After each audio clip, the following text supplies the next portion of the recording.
back, guys. This is your host, Tora the Magi, and this is the Charlotte Out Tours podcast. Who I have with me today is Molly Partyka, Partyka Molly. She's a nice visual artist out here in Charlotte, North Carolina, and we came out here to go ahead and talk about her story, her life, her art, why she does what she does, and just, have a good conversation at the end of the day. But, hi Molly, how are you doing today? I'm doing well. And you? That's good. I'm doing great. I love your energy, by the way. We kind of had a nice conversation beforehand and everything, so Yes, thank you. nice to go ahead and continue that on air. But yes, first of all, I do like to kind of build like a story for the artist and everything. Yes. Where are you originally from? So I'm originally from outside of Cincinnati, Ohio, in northern Kentucky, in a little tiny town called Fort Thomas. Fort Thomas, Kentucky. One's traffic light. Traffic light, little tiny one road. I feel you. I was kind of in a small town as well. Yeah, you So- definitely live in a little bubble. So once in a while I got out to Cincinnati, which is a little bit bigger, but nothing compared to Charlotte. Yeah. So, kind of originated from like a small town. Were you always into art? Yeah, so my mother was very creative. She wanted to be an architect, but she became a teacher. But they started having me take art lessons at the Cincinnati Art Museum when I was 4. Uh-huh. And so definitely my love of art came from that experience. We had a graduate student who took pictures of students as they were coming out of art class. And they were like, hold up your artwork, we'll take a photo of you. And then he blew up the photograph 4 foot by 8 foot and invited myself and my parents to the show. And seeing my artwork and myself holding up my artwork in this museum setting that large was like just the energy I needed to be like, yeah, that's what I want to do. Interesting. Yeah. That's cool. That's cool. It was definitely the catalyst. Definitely. So you think that you would do you think if that didn't happen, you'd be in the same type of field? Probably not. I mean, because that and later when I was in the 70s, they took away art from my school. And so I started taking art lessons again from 2nd grade till I was 18 because there was no art lessons at school. But, so I don't know if that in the combination of like, because I couldn't do it because they didn't have it at school, and the Society Art Museum, I think that with the combination of my mom was always having us do stuff. I was definitely a child of the 70s. We made candles with old milk cartons and ice cubes. We did macrame. We did wire art. My mom was always let us do Play-Doh and paint. So bread dough ornaments. We were always making something. So it's safe to Just say combination. your mom is very, very supportive of like your creative endeavors. Yes, so you have siblings too? Yes, I have an older brother and a younger sister, and my brother was more the builder. He was more the let's take apart the toaster and put it back together. My sister was more creative, more in writing or in some art, but she was like one of the newscasters at her school, so a little bit different field. So. But I was definitely one that was always drawing. But, Okay. yeah, so it was definitely supportive, but maybe just not as a career. So they saw the value of it.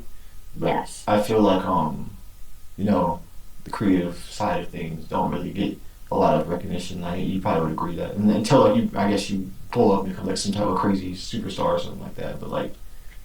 Yes, it's a great hobby and it's a great way to bring joy and fulfillment to your life, but from a practical standpoint, they definitely encouraged me to make sure that I pursued like art education or something where you had a set career. My mother was a teacher and my father taught for 10 years, so that was definitely the biggest push. That they were like, yes, you can go to school for art, but you need to make sure you have a plan. A practical plan.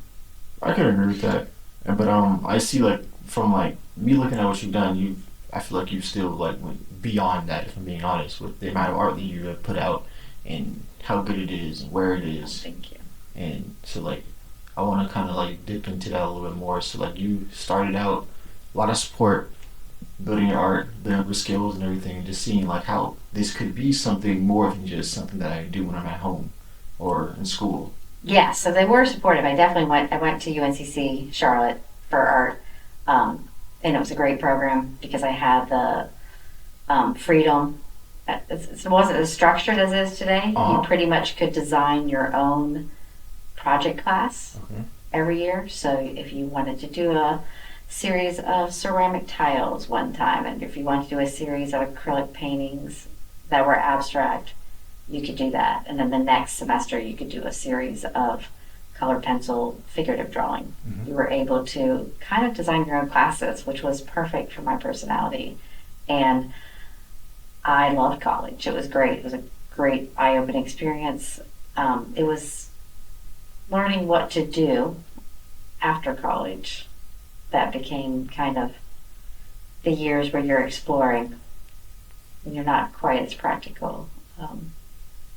Now I feel you because it's like with art in particular, it's such a trailblazing type of endeavor, and like there's not much of like a, all right, you do this, this, and this to kind of make money from it, from this degree that you spent Right. 4 years or how or long from. So it's like There's not it's a roadmap. mm, At least there's guidelines, but the guidelines are much looser than if you go out with a business degree or a law degree. mm, That entrepreneurial spirit, um, I just didn't have that as much guidance as I would have liked to have had. yeah, So I definitely spent about 10 years trying to figure out how I was going to do this mm, and worked a lot of retail before I finally taught for 2 years. yeah.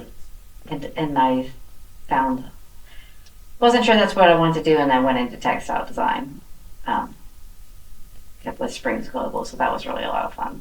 Okay. So it's definitely, I kind of detoured. I thought I was going to go to college. Definitely not linear.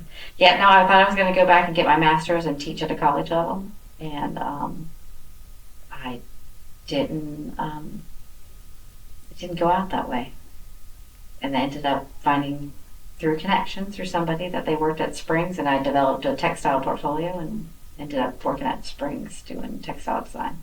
I bet that was cool. It was cool. So like you kind of just so did you move straight from Kentucky to Charlotte? Yes. So right, we moved a month after I graduated from high Oh, school, wow, okay. and I moved here. Didn't know anybody.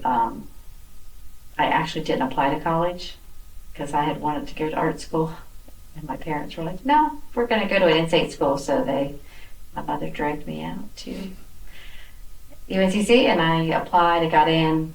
My portfolio was good enough, and Yeah. I'm glad I did. It was a good experience. Okay.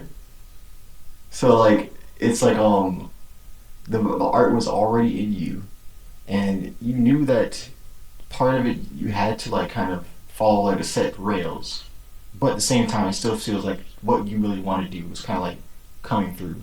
It's like it's gonna no matter what it's gonna come through no matter what.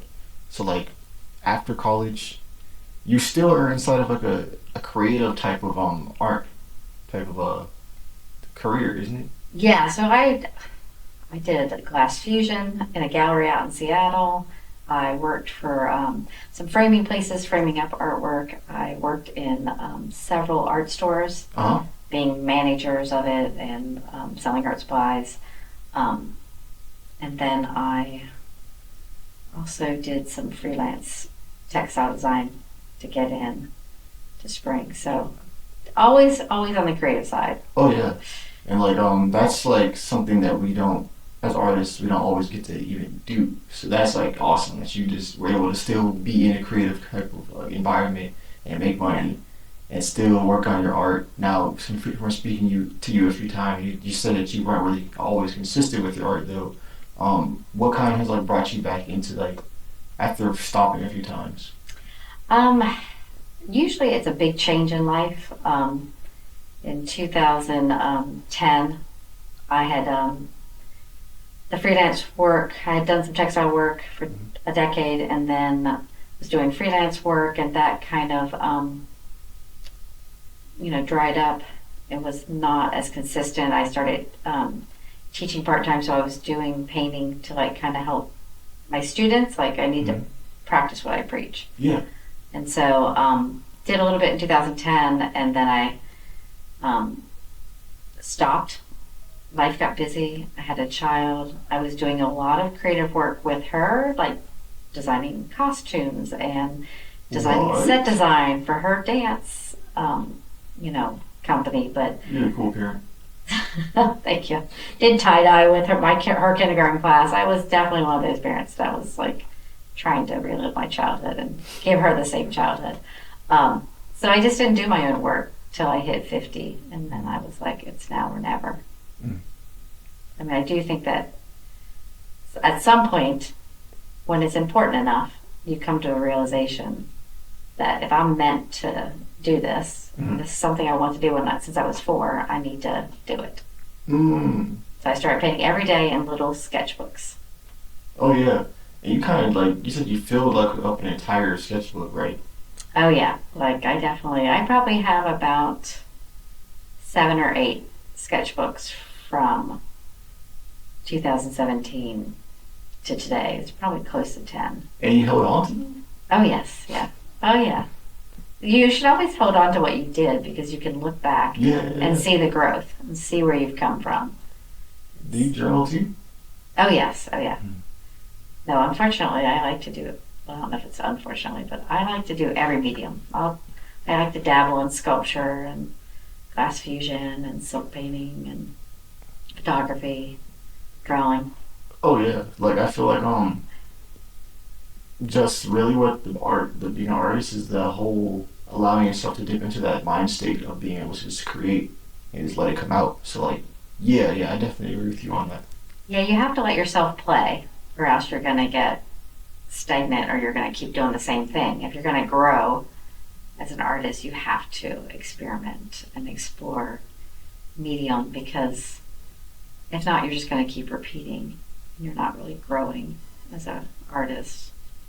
And you have to practice the technical skills that might not ever come out in your art, but in a sketchbook you can practice how to draw hands or how to draw flowers, and then how that translates into your paintings may look totally different, but it adds to how you see the world. So earlier you were kind of showing me a little bit of your art, and I did see it when I went to your studio as well. Like, I like, for one, your early art is a different you, a different version of you. But like, I would like, now I just get the cool colors. I see mostly what I see was more cooler, like greens, blues, purples, and stuff in your art. But like, what kind of like influences what you create, like the way that you create?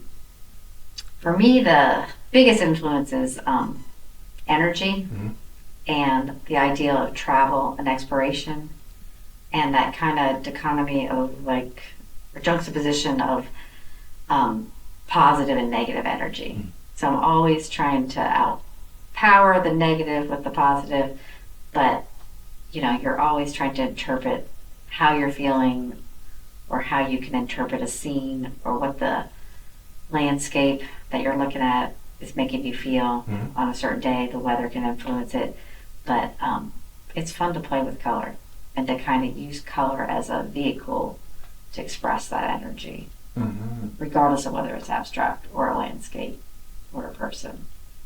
Is there a change between like how you used to use color and now, like, at all? I mean, the only thing that I would say that sometimes I will purposely use color more like in a technical standpoint, to experiment with like analogous colors or complementary colors.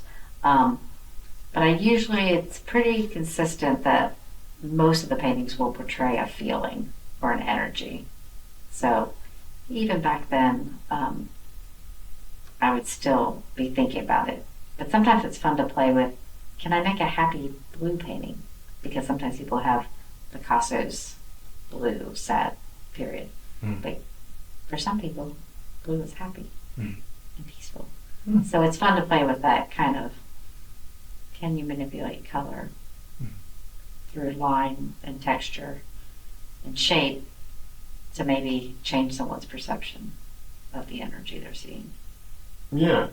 So do you like not always? So you don't always use like this tree needs to be green type of as like a way of Right. doing things. Okay. Yeah, I definitely like to play with color and kind of push the boundaries, push people's perceptions and expectations because too often we get stuck in a set mindset.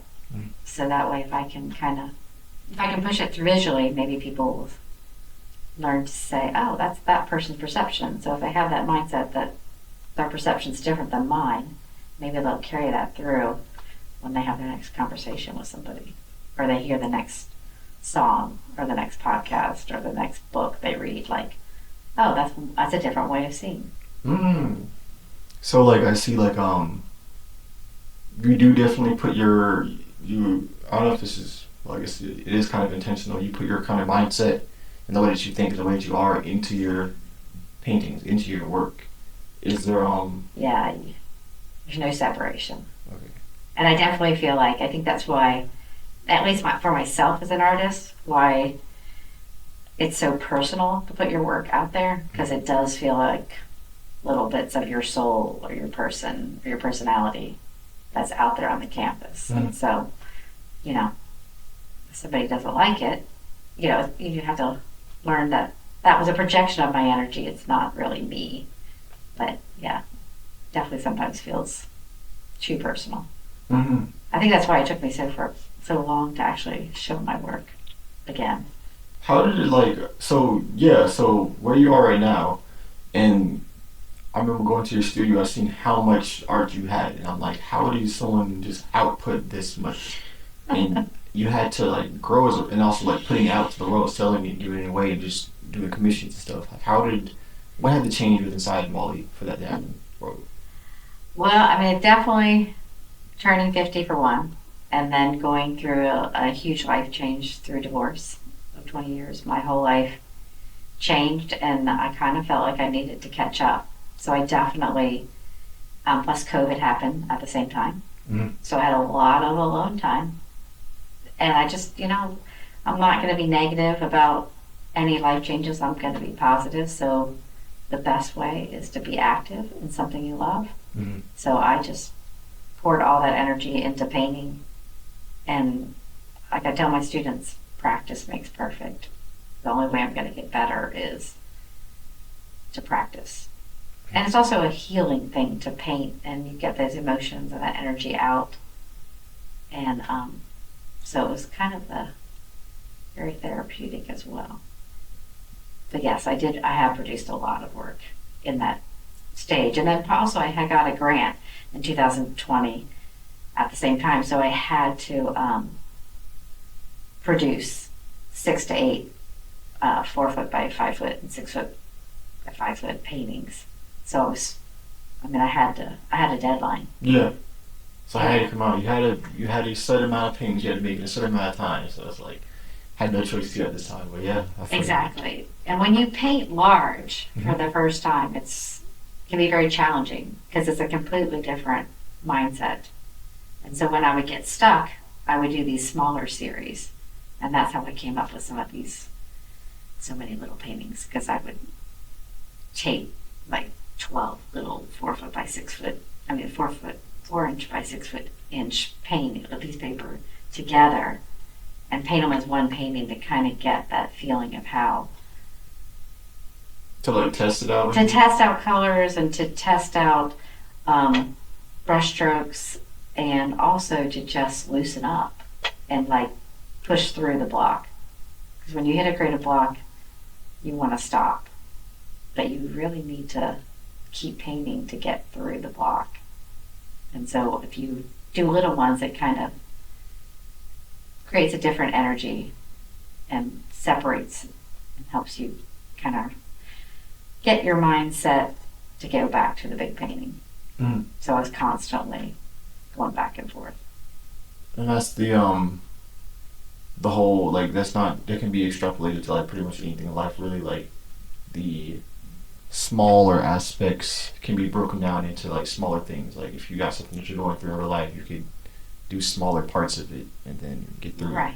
Like getting fit. Like Mm. you're not going to go run a marathon.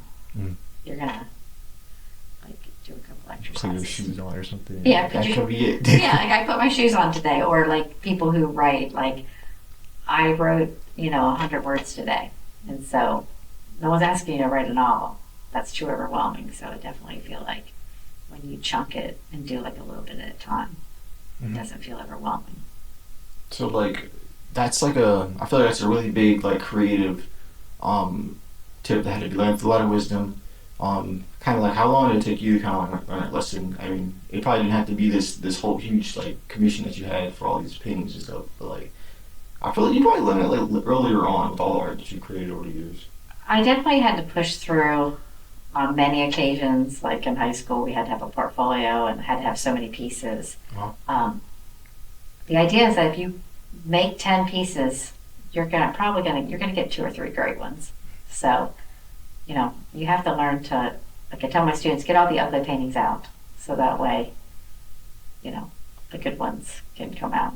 Wow. Because you can always paint over them, or you can save them for a learning lesson. But yeah, you definitely, um, perseverance was always taught. I think that the last 5 years have been my greatest practice of that, Mm. of keep persevering and keep just showing up. Mm. And you have like a lot of work to on yourself and in canvas paint form to like kind of show for that. So like you kind of brought all your knowledge. It didn't go away. It was kind of like in the background over the years that you like kind of put away, and then boom boom came right back and kind of put it back out again and like had to open up the spigot for the first time in a while and let it all flush out. Absolutely. Yeah, it was scary. Mm. But I do think that having the Arts and Science Council grant, it just forced me to have accountability. Mhm. I had to show work at the end of the year, and it was the best thing because one of the paintings became an art pop street gallery Yes. billboard, and that opened up several solo shows and commissions. So yeah, it needed to happen, and it's a good thing that we have, but there's opportunity out there that I didn't even know about like Mhm. 5 years ago. I was gonna ask you about like the difference between being in Kentucky from like moving to here where there's more of like an art community. Can you talk about that a little bit? Yeah, I definitely feel like being on the Kentucky side, there was pretty much a woman's club, Mhm. like like a town gathering where they had a couple art shows, but there just wasn't the same opportunity as there is here. Mm. I definitely feel like being part of the Baptist Center, where I have all like 300 and something artists that I can talk to about creativity and then you have the public that can come in, and I can meet so many creative people here. You have the Arts and Science Council, Charlotte Art League.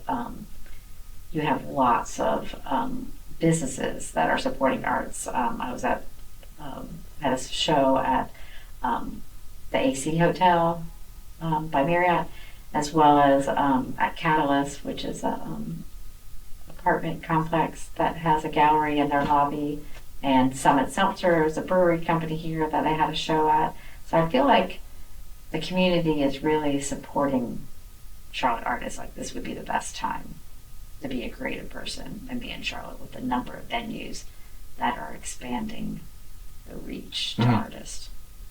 Yeah, it's kind of like a blessing, like that. There's like I always say this, but I feel like we are like in a growing period as far as Charlotte, and it's awesome that the artists and the creatives are being included in this whole entire thing because it's what they are here for. You know what I'm saying? Yeah, absolutely. And honestly, I think one of the reasons I may have taken so long to get back into art is that it's taken that long for Charlotte to kind of grow. When I graduated from college, the art scene in Charlotte was much smaller. Mhm. There wasn't as much opportunity. It wasn't as supported as it is today.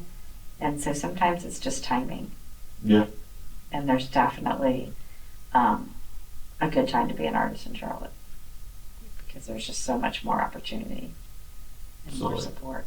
it was like perfect timing because like not only did like you go through a good change, great change, Mm-hmm. the environment went through a great change. Everybody probably out here is also going through nice changes. Right. Canvases changed from just white to beautiful paintings. Yes, it's definitely been just a great experience. I mean, I just paint every day and have to, I mean, I teach every day full time too, but I definitely try to practice what I'm telling my students. Like, you know, that's what's gonna, if you do what you love, it's gonna bring you joy. So I have to bring a little bit of joy into mine. So okay, so you teach a curriculum, correct? Correct. Yes. Do you also teach a mindset? Absolutely. Yeah. I definitely tell my students if you're not learning, you're stagnant. Like you have to keep pushing yourself, you have to keep trying. If something doesn't work, you might have to try something new. Like, I'm teaching you one way, it doesn't mean there's not another way out there that would work. Like, you can explore on your own, you can experiment, but if you do nothing, you're not going to produce anything. So, definitely, I always tell my students it's easier for me to teach you the techniques than creativity. Your attitude's in charge of your creativity. And Mm-hmm. so you've got to direct your energy and put your energy into this. Like the technique part that's just practice. That's Michael Jordan shooting the basket after basket after basket. He didn't naturally. His attitude is what propelled him to keep practicing, and that's how he got good. So that's the only way you're going to get good. You got to keep practicing. And I see that through like what you kind of told me about your life. Like it was just you just I know I want to do art, but Yep. I got to make it work for me, and just had to keep on pushing. You got to this point where you actually are been able to do it again and actually have a something that works for you. Keep on doing this, and now you're able to be kind of like the wise individual, teach the little children about how like what you've actually learned through experience. I'm hoping that I can share my wisdom and that they'll just take little bits and pieces of it Mm-hmm. and make it work for them. That my biggest goal is for them not to feel like they're defeated or not to compare themselves because everybody's journey is different and everybody's art's different. Like, don't try to make it look like my sample. Don't try to make it look like the person next to you. Mm-hmm. But I want you to express yourself because it's all about storytelling. It's all about connection, and they need to learn that their experience and their story of how they express themselves is for themselves. Like yeah. Try not to do it for somebody else. Try to do it because it makes you happy and Mm-hmm. to for Yeah. yourself. So hopefully they take that away. What's great about the little kids is they always have fun. Like from elementary school, they're not judging themselves. And if I can capture some of their energy, which that's why I love teaching, into my own artwork, it's a nice kind of circle of energy. So you'd rather stay with like smaller kids and like do like how you wanted to do originally, which is teach at a college level? Yeah, I teach K through 12, so it is nice to have. I still teach middle school and high school, and it's nice to have the different age groups because how they learn and how they process their creativity is completely different. But the little kids give you that pure, like non-judgmental, that freedom they have, that kind of energy is Mm-hmm. like you gotta stay in tune with that because if I could have them keep that, that would be the best. But a lot of them get to middle school and start comparing and judging. Mm. But you kept that, which is awesome. Like I like the so I see kind of I look at like art as like not just the canvas, it's like your entire life, your entire being and who you are. So like I definitely see like you kind of painting this picture of keep that art within you throughout your entire life and don't let go of it and just try to make it work. Keep on trying to make it work. Um, Absolutely. do you ever like in your art itself? Do you ever try to put that in there? Yeah, it's really hard for me to separate my life from my art because whether I'm painting an Irish inspired landscape, because I love Ireland and feel such a connection to the land when I go there. I just went for 5 weeks in July for an artist residency, and that was a dream come true. It had been something I've been wanting to do for years. Or I'm doing like an energetic painting that's abstract. Um, it's so much a part of me that you can't really separate. And my life does spill over into everything, whether I'm baking cookies or I'm redecorating a room or I'm picking out an outfit. I'm usually always thinking about, oh, I like the texture of that, or I like the color of that. Yeah, it definitely spills over. And yeah, every time you take a walk, you're just amazed by nature and how that, the, everything's around us is art. So it's hard to interpret, separate myself from that. No, yeah, I definitely agree with you on that. Um, so for any like, I want to pick your brain on something that could help an artist.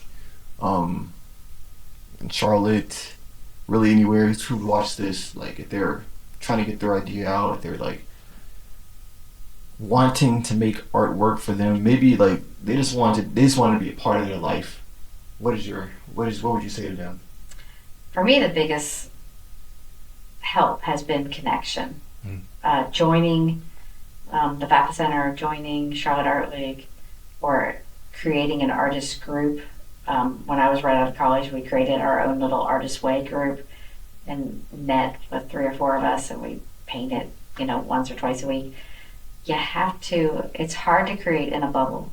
It's hard to be an artist and your own cheerleader and your own marketer and your own, framer. You really do have to reach out and have a community that you can ask questions about setting up a website, or the best substrate, or the best frames or D rings to use, like just the tools and or best technique, or just feedback or just encouragement. I think you need a community that kind of helps you share, because you're making art to share.